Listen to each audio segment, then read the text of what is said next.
Hello everyone. Previous problem की तरह आज की प्रॉब्लम भी रशियन ऑथर शवचेंको की बुक से ली गई है। इस प्रॉब्लम में अपने को एक लिक्विड लेयर दी हुई है। ये लिक्विड लेयर एक हॉरिजॉन्टल प्लेन पर स्प्रेडेड है। लिक्विड का सरफेस टेंशन अपने को सिग्मा दिया हुआ है, जबकि इसकी डेंसिटी रो है। इस लिक्विड का हॉरिजॉन्टल सरफेस के साथ कांटेक्ट एंगल अपने को थीटा दिया हुआ है। अपने को लिक्विड लेयर की थिकनेस यानी इसकी हाइट h पता करनी है। तो चलिए अपन लिक्विड लेयर की थिकनेस पता करते हैं।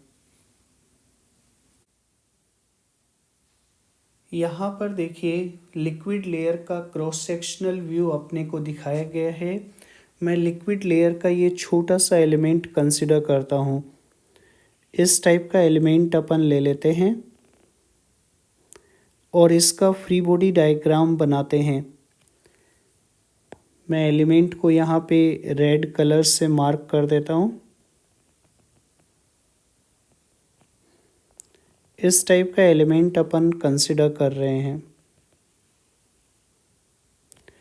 इसको अपन सेपरेटली भी ड्रॉ कर लेते हैं ताकि अपन फोर्सेस को क्लियरली शो कर सकें। ये एलिमेंट अपना है। तो इस एलिमेंट के ऊपर एक तो रेस्ट ऑफ द लिक्विड की वजह से इधर की ओर फोर्स लग रहा होगा। ये फोर्स सरफेस टेंशन की वजह से लग रहा है जो फ्री सरफेस के पैरेलल होगा। मैं एलिमेंट की डेप्थ 1 मीटर ले लेता हूँ। तो 1 मीटर लेंथ के अलोंग जो फोर्स आएगा वो आपका रहेगा सिग्मा के बराबर। तो एक फोर्स तो इधर की ओर लग रहा होगा जिसकी वैल्यू सिग्मा के बराबर है। एक अपन ये देखेंगे रेस्ट ऑफ द लिक्विड की वजह से, रेस्ट ऑफ द लिक्विड के प्रेशर की वजह से भी फोर्स लग रहा होगा। यहाँ पे प्रेशर है पी नॉट और यहाँ पे प्रेशर होगा P not plus rho g H, जहाँ पे एच मैं इस लिक्विड लेयर की थिकनेस कंसिडर कर रहा हूँ। तो यहाँ पे जो प्रेशर फोर्स लग रहा होगा उसको अपन ये लिख सकते हैं P average into cross sectional area. तो यहाँ पे देखो मैं यहाँ पे प्रेशर को शो कर देता हूँ पी नॉट से।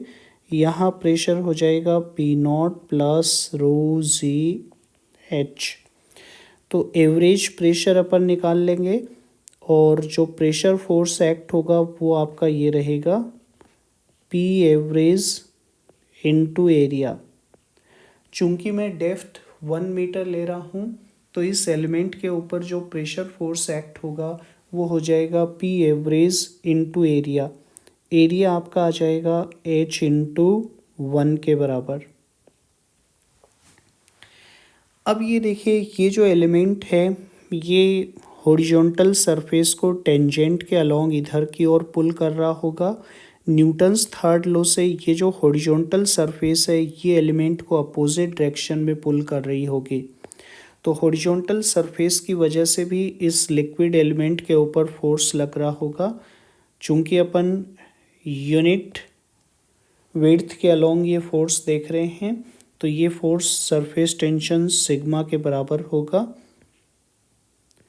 सिग्मा के दो कंपोनेंट हो जाएंगे, एक वर्टिकल कंपोनेंट और एक हॉरिजॉन्टल कंपोनेंट।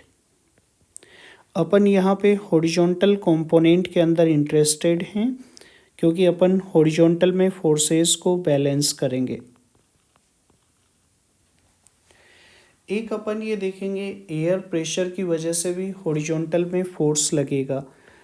इस लिक्विड एलिमेंट की जो कर्व्ड सरफेस है उस पे एयर प्रेशर की वजह से फोर्स इधर की ओर लगेगा जिसका एक हॉरिजॉन्टल कंपोनेंट होगा और एक वर्टिकल कंपोनेंट होगा।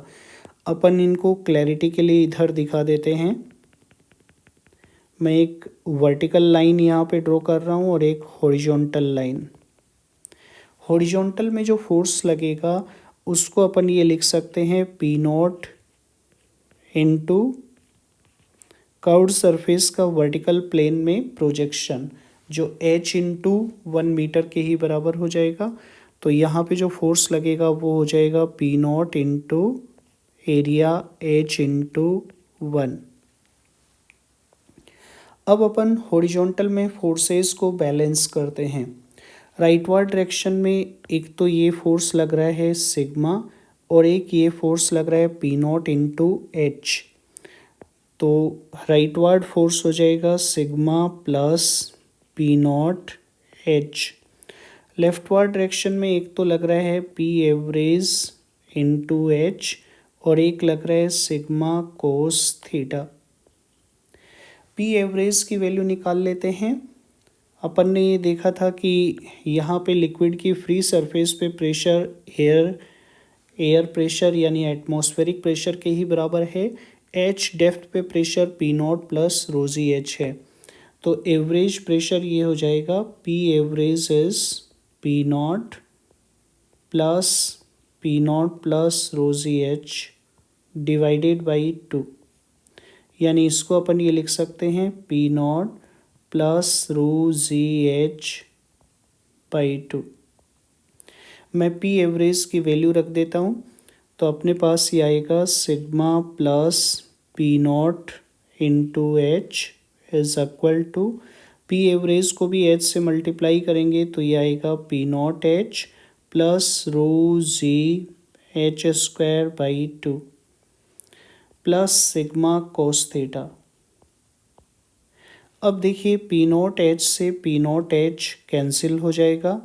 अपने पास ये आ जाएगा rho g H square by 2 is equal to sigma into 1 minus cos theta. यानी एच की वैल्यू अपन निकाल लेते हैं। हाइट ऑफ लिक्विड पडल या लिक्विड लेयर ये आ जाएगा twice sigma into 1 minus cos theta upon रोजी। ये अपना आंसर हो जाएगा। लिक्विड लेयर की थिकनेस ये रहेगी। दोस्तों, अपन ने सरफेस टेंशन पे काफ़ी प्रॉब्लम्स सॉल्व की हैं, लेकिन अभी तक कैपिलरी इफ़ेक्ट पे मैंने कोई प्रॉब्लम नहीं ली है।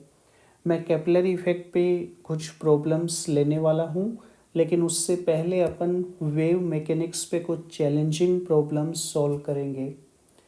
आप लोगों ने अगर अभी तक फिजिक्स एजुकेटर चैनल को सब्सक्राइब नहीं किया है तो इसको सब्सक्राइब कर लीजिए, क्योंकि जेईई एडवांस से पहले मैं बहुत सारी चैलेंजिंग प्रॉब्लम्स इस चैनल के ऊपर डालने वाला हूँ।